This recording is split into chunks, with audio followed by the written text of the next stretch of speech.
Hi, ಎಲ್ಲರಿಗೂ ನಮಸ್ಕಾರ.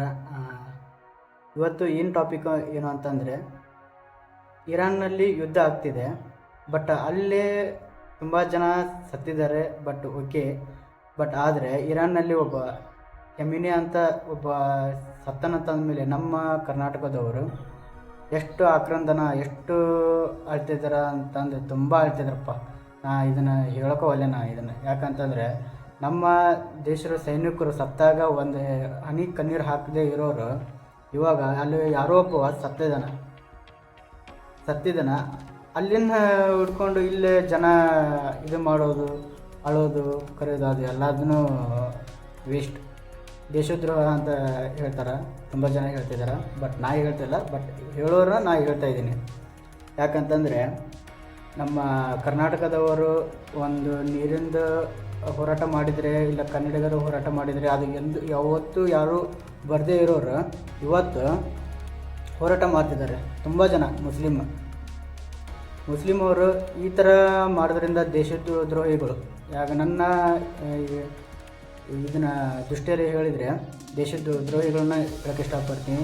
ಇಲ್ಲಿನ ನೀರು, ಇಲ್ಲಿನ ಗಾಳಿ, ಇಲ್ಲಿನ ಪರಿಸರ ಎಲ್ಲದೂ ನಮ್ಮ ದೇಶದೊಳಗೆ ಇದ್ಕೊಂಡು ಈ ಥರ ಎಲ್ಲನೂ ಮಾಡ್ತಿದ್ದಾರೆ. ಎಲ್ಲನೂ ಇಲ್ಲಿದೆ ತೊಗೊಂಡು ಅವರಲ್ಲೇ ಆಕ್ರಂದನ ಮಾಡಿದರೆ, ಕಣ್ಣೀರು ಹಾಕಿದರೆ ಏನು ಪ್ರಯೋಜನ? ಇದನ್ನೆಲ್ಲ ಒಂದು ಸ್ವಲ್ಪ ಗಮನಿಸಬೇಕು. ಯಾರು ನಮ್ಮವರು, ಯಾರು ನಮ್ಮವರಲ್ಲ ಅನ್ನೋದು ಇದರಲ್ಲೇ ಗೊತ್ತಾಗುತ್ತೆ. ಆದಷ್ಟು ಬೇಗ ಒಂದು ಸ್ವಲ್ಪ ನೀವು ನೋಡ್ಕೊಳ್ಳಿ.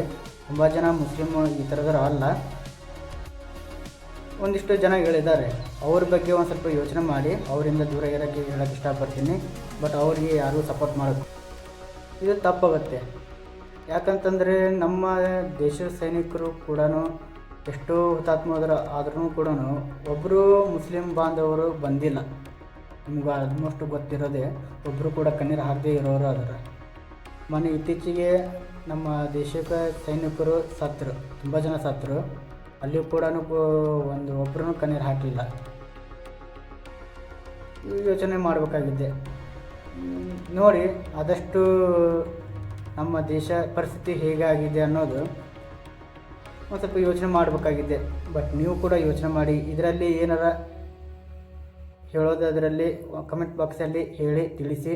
ಆದಷ್ಟು ಬೇಗ ಈ ವಿಡಿಯೋನ ಶೇರ್ ಮಾಡಿ ಎಲ್ಲರಿಗೂ. ಈ ಚಾನಲ್ ಇಷ್ಟ ಆದರೆ ಸಬ್ಸ್ಕ್ರೈಬ್ ಮಾಡಿ ಮತ್ತು ಹಾಗೂ ಫಾಲೋ ಮಾಡಿ ಮತ್ತು ಎಲ್ಲರಿಗೂ ಶೇರ್ ಮಾಡಿ ಅಂತ ಹೇಳೋಕ್ಕೆ ಇಷ್ಟಪಡ್ತೀನಿ. Thank you so much.